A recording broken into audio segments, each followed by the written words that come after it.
She boarded the plane alone. No designer bags, no entourage, just quiet grace and a one-way ticket to justice. When a biased flight attendant tried to humiliate her, he had no idea he was picking a fight with the COO of the airline. What unfolded at 30,000 feet shook the entire cabin and the entire industry. Who is Ariana Blake, and how did she turn a single moment of disrespect into a movement for change? Where are you watching from? Drop your city in the comments, and don't forget to subscribe for more powerful stories that will stay with you long after the screen fades. The terminal at San Francisco Private Air was quieter than usual. The type of silence only the wealthy ever noticed. Soft, curated, almost reverent. Ariana Blake stepped through the frosted glass doors wearing a slate blue wool coat and carrying nothing more than a thin leather laptop bag. Her shoes were polished, but not flashy. Her hair tied in a low, neat bun that grazed the collar of her coat. She didn't check in at the counter. She didn't need to. Her credentials were already embedded in the system. The jet waiting on the tarmac gleamed under the morning sun. Flight PJ211, bound for Washington, D.C., a premium executive route for Phoenix Jetline. Ariana moved with practiced ease, neither rushed nor hesitant. She was used to silence, used to not being expected. Jason Rowe, the lead flight attendant, adjusted his tie in the mirrored surface of the galley as the first-class manifest pinged on his tablet. When Ariana stepped into the aircraft, his smile faltered. There was no entourage, no tailored designer heels, no Vuitton carry-ons. Just a woman in her mid-30s with dark brown skin and the kind of quiet confidence that made insecure people shift in their seats. "Hello," Ariana said gently as she stepped aboard, her eyes meeting Jason's. Jason's gaze lingered a second too long before he offered a strained, polite nod. "Welcome," he said, lips curving into something that resembled a smile. Then, almost instinctively, he turned to Chloe Diaz, the junior attendant behind him, and muttered just loud enough, "She's not on the priority list, is she?" Chloe, flustered, tapped on her tablet. Seat 1A, she murmured. "That's a premium reserved seat." Jason frowned. "Must be a last-minute swap." Ariana overheard, but didn't flinch. Instead, she walked past him and paused beside the front row. Jason watched as she pulled out her phone, checking the seat number calmly before placing her bag in the overhead compartment. Her movements were precise, unbothered. She didn't even ask for help with her coat, Jason scoffed under his breath. You'd think someone in first class would at least pretend to act the part. Chloe glanced at Ariana, then back at Jason. She didn't need help. Jason exhaled through his nose, tapping irritably at his manifest. "Keep an eye on her anyway. Something feels off." Ariana took her seat and fastened the seatbelt, her expression unreadable. She knew this game. She had played it before, thousands of times, in meetings where she wasn't supposed to speak, in boardrooms where her experience was second-guessed, in restaurants where she was mistaken for the assistant and not the partner. The cabin began to fill. A middle-aged hedge fund manager with an Hermes scarf sat beside her and gave her a courteous nod. She returned it. Jason greeted the man warmly. "Mr. Lansing, always a pleasure. Champagne to start?" Jason didn't offer Ariana anything. 10 minutes into boarding, Ariana watched Jason cater to a pair of tech founders behind her, pouring rosé into long-stemmed glasses, laughing a little too loudly. She rested her elbow against the window, fingers brushing the edge of her phone. The screen flickered with a locked interface, one reserved only for the upper command of Phoenix Jetline. She didn't tap it. Not yet. From the corner of her eye, she noticed Jason watching her again. His eyes were calculating, suspicious. And beneath it all, quietly dismissive. Ariana looked forward. Not at him. Not at anyone. She didn't need their approval to exist in that seat. She didn't need their recognition to validate her presence. She just needed them to make one more mistake. The jet leveled at cruising altitude, the faint hum of the engines merging with the soft clink of cutlery and the muffled pop of a champagne cork. Ariana Blake sat quietly in seat 1A, her gaze fixed on the slow swirl of clouds beyond the oval window. She wasn't trying to be invisible. She just knew the power of silence, the power of watching first. Jason Rowe moved down the aisle like a man choreographing a performance, smiling with precision, nodding with intent. When he reached Ariana's row, he didn't pause. Instead, he leaned over the man beside her, Mr. Lansing. and asked if he'd like another glass of Dom Perignon. Then, turning away, he brushed against Ariana's tray table just enough for the glass of sparkling water she had requested earlier to tip and spill directly onto her tablet. The splash hit fast. Ariana's screen flickered, droplets skimming across the glass like darts of sabotage. Jason blinked. "Oh," he said flatly. "I guess that wasn't secure." No apology, just a smug twist of his mouth. Ariana grabbed a napkin with calm efficiency and began dabbing the screen. "Would you like me to clean that up?" Chloe asked quietly from behind Jason, holding a fresh stack of linens. Jason cut her off before Ariana could answer. "No need, she's fine." Ariana looked up, locking eyes with Jason for the briefest second. She didn't say a word, but her gaze said plenty. Jason turned on his heel. "I'll be in the galley," he muttered, loud enough to carry. Moments later, the dessert service began. Ariana watched as each first-class passenger received a plated trio of vanilla panna cotta, chocolate tart, and a glazed fig compote, served with a silver spoon and Jason's best smile. When he reached her seat, he halted. "Unfortunately," he said, voice sweet but laced with something sour, "we've run out of desserts." Behind him, Chloe's hands trembled as she carried 2 more untouched plates. Ariana didn't flinch. "I see," she said simply, adjusting her posture, back straight against the leather seat. She took her tablet from the napkin, now dry, and tapped slowly on the screen.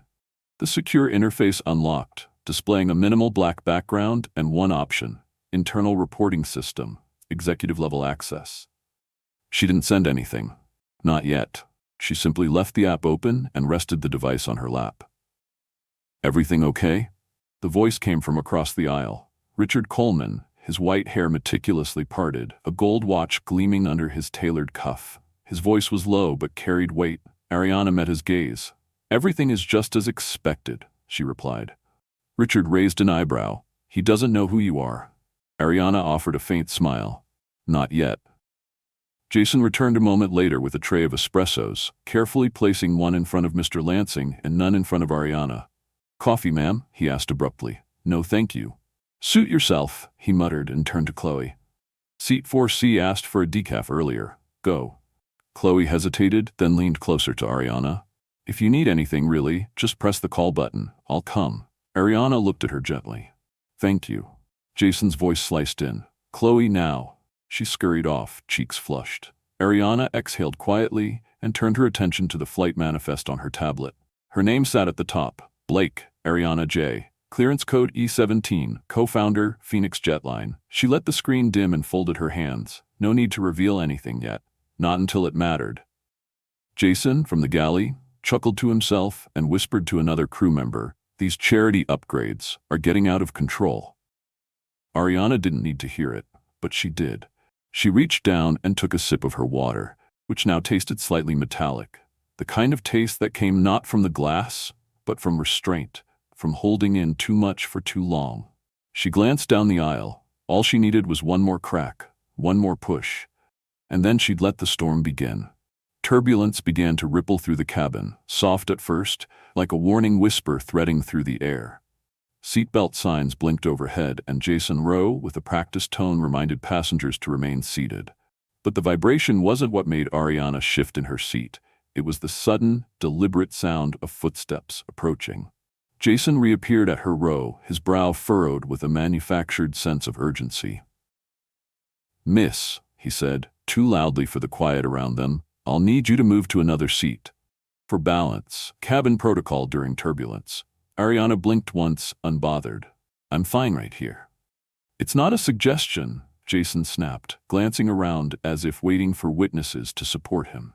"This row is front-heavy. I need you to shift to the back." "Then move someone else," she replied, calm as a still lake. Jason's voice dropped, now tight and sharp. "You're not authorized to question safety procedures." "I'm authorized to question anything I deem irrational," Ariana said evenly, her eyes flicking to the window and then back to Jason. "And this is irrational." He leaned forward, voice low. "You're going to be a problem, aren't you?"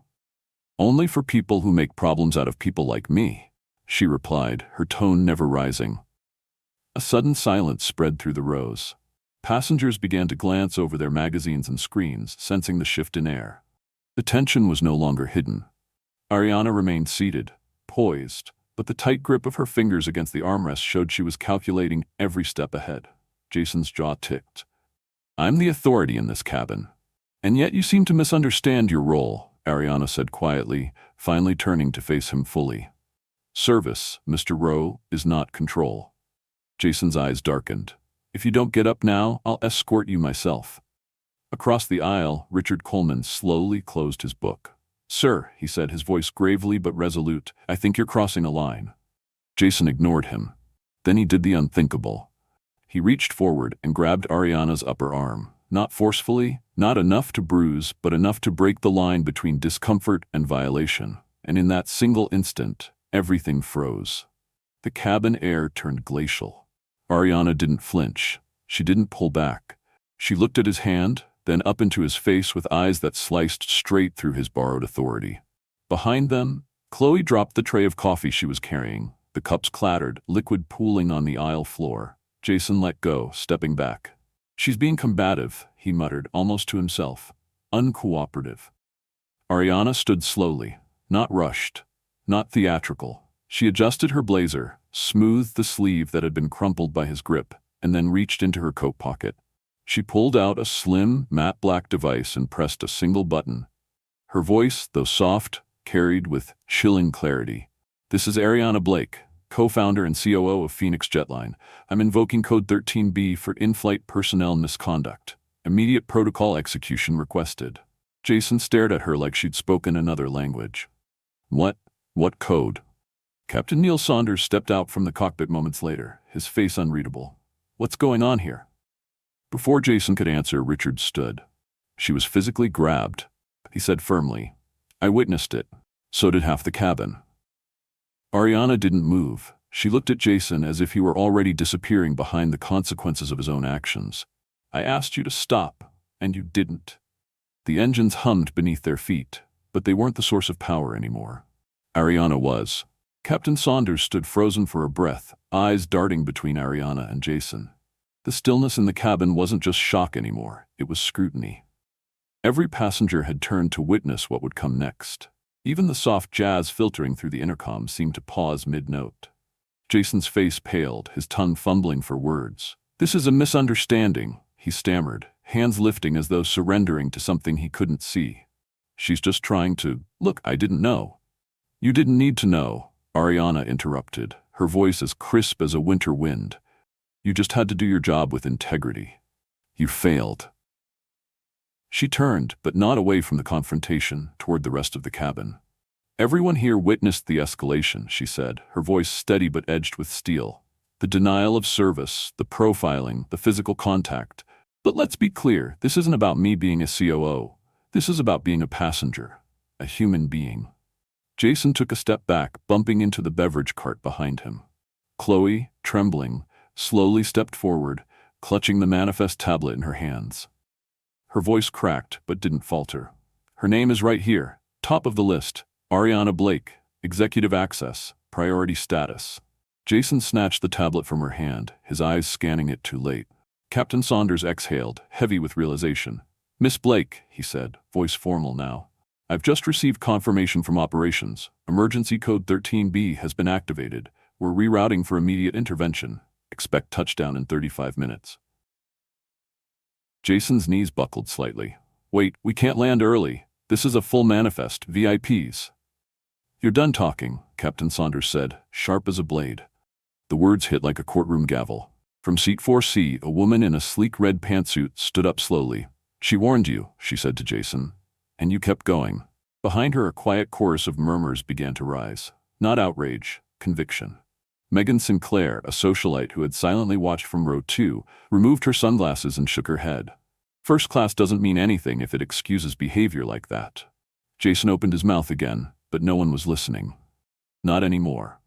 Richard Coleman rose to his feet and approached Ariana, his voice calm and respectful. "Miss Blake, I served as a federal judge for nearly 2 decades. If you need a statement, I will provide one. You acted with restraint. What he did," he turned to Jason, "was not only unprofessional. It was criminal." Chloe looked ready to cry. She stepped closer to Ariana, her voice barely above a whisper. "I'm sorry I didn't say something sooner. I saw it happening. I was afraid." Ariana's gaze softened, just a fraction. You spoke when it mattered. That's what counts. Jason's face was drained of color. You don't understand. I've worked hard for this job. I've served senators, celebrities. And yet, Ariana said, cutting him off gently, you couldn't serve respect to the person right in front of you. He turned to the captain again. You can't let this happen. Captain Saunders shook his head, pulling out a company-issued badge scanner. Miss Blake has invoked authority override. You are to step down, effective immediately. The scanner beeped as he deactivated Jason's badge. The tone was quiet, but it rang louder than any verdict. Ariana didn't smile. She didn't gloat.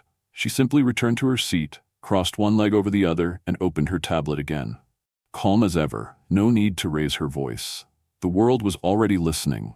The aircraft descended through golden evening light, casting long streaks of amber across the cabin floor.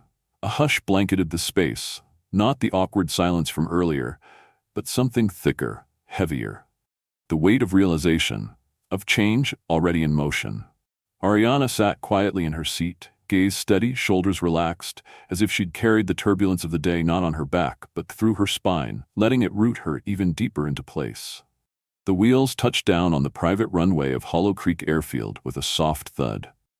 Before the jet had even fully stopped, a matte black SUV rolled into position just outside the cabin door, its engine purring like awaiting verdict.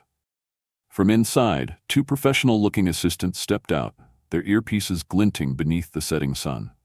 They carried tablets, briefcases, and a clear sense of urgency. Jason sat hunched in the jump seat near the galley, his uniform suddenly looking too large, too stiff, as though it no longer belonged to him. Sweat beaded near his temples, and the confidence that once colored his every movement had long since drained into the corners of the floor. Captain Saunders opened the cabin door, and the first assistant stepped in, nodded once to the captain, and then turned to Ariana. Miss Blake, the executive team meeting is scheduled in 45 minutes. Legal is on standby. Do you require medical attention or security detail? Ariana rose with the grace of someone who didn't just carry authority, but defined it. She adjusted her blazer with one fluid motion, then walked down the aisle toward Jason. The crew and passengers watched without a word. Even the air seemed to hold its breath. Jason looked up as she approached, and for a fleeting second, he appeared almost childlike, frightened, hollowed out by what he now knew couldn't be undone.